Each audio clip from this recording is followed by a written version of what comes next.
Mezzanine, votre rendez-vous culture et solidarité.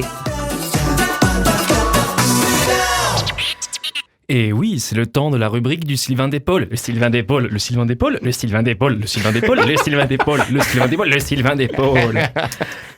Tel le perroquet d'un capitaine pirate, sa voix tantôt railleuse, tantôt mélodieuse est là pour aiguiller votre curiosité, aiguillonner vos pensées et épauler votre réactivité. Épaule gauche et épaule droite, de blagues salaces en réflexion fugace, le réflexif se couple au corrosif. Mais n'ayez crainte, si d'une épaule glisse une voix riante et grinçante, et de l'autre une voix posée et apaisée, dans vos têtes se fera la synthèse et vous rirez et penserez.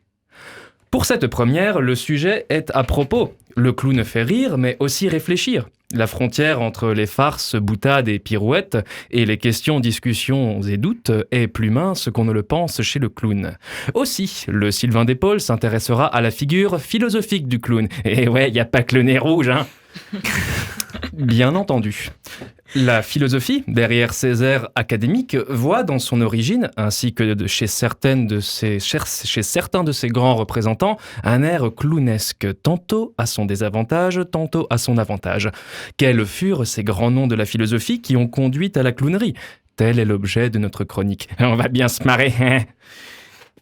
En premier lieu, Socrate. Socrate, origine, créateur de la philosophie contemporaine. Socrate le Silène, décrit comme un vagabond, un satyre, mal habillé, allant nu-pieds, rôdant dans les rues de Athènes pour draguer et coucher avec les jeunes enfants et les jeunes gens, mais qui conduisait surtout, avec ses questions, à la remise en cause et au doute.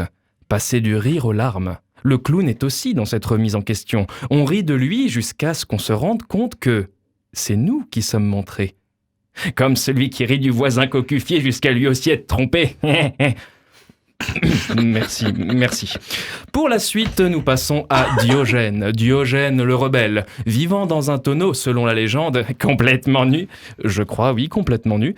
Sans aucun respect pour la hiérarchie et les codes sociaux. Il se fiait uniquement à sa philosophie, vivre au jour le jour, au temps présent. Notamment lorsque le grand Alexandre le Grand, à l'époque où il avait conquis l'ensemble de son empire, vint le voir et lui demanda des conseils. Lui demanda « Diogène, je vous donnerai tout ce que je veux, tout ce que vous voulez.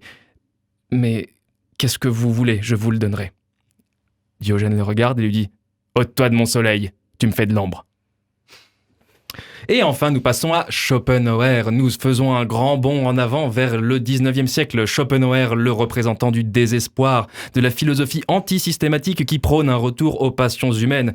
Et c'était un sacré passionné. Chacun de ses cours et chacune de ses tribunes à l'université était une diatribe, voire même un coup de gueule, envers Hegel, son confrère, un grand philosophe que l'on connaît tous et que l'on étudie tous en terminale. Hegel qui, je cite, lui, volait ses étudiants, et surtout ses étudiantes.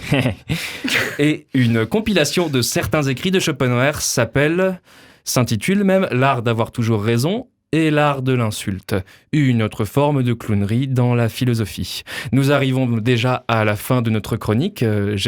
On espère que cela a conduit votre esprit à vouloir rechercher par le rire ou la pensée des nouveautés.